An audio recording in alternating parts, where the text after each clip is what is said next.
Në vijim të hetimeve të SPAK për dosjen e njohur si Balluku, është paraqitur sot në prokurorinë e posaçme biznesmeni Arber Abazi, i cili ka lidhje familjare me zë kryeministren Belinda Balluku. Ky i fundit është njëkohësisht edhe nipi ish deputetit të PS Sadri Abazi. Abazi është thirrur për të marrë në pyetje vetëm një ditë pas kontrolleve të zhvilluara nga SPAK në disa biznese, zyra dhe banesa në Tiranë dhe në jug të vendit, në kuadër të hetimeve që lidhen me tendera publik. Emri i tij lidhet me kompaninë Alco Impex, e cila gjatë viteve të fundit ka qenë ndër përfitueset më të mëdha të kontratave publike në vend. Sipas të dhënave të publikuara nga Open Data Albania, kompania renditet ndër subjektet kryesore për nga vlera e fondeve të përfituara nga shteti, me rreth 32 miliard lek që prej vitit 2015 të denoncuara vazhdimisht nga JOQ Albania. Hetimet e SPAK-ut po fokusohen në mënyrën e dhënies së disa tenderave publik, veçanërisht në sektorin e infrastrukturës,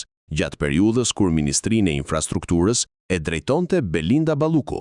Prokuroria po verifikon dyshime për procedura të paracaktuara dhe favorizime të mundshme në kontrata me vlera të konsiderueshme, ndërsa dosja mbetet ende në fazë hetimore.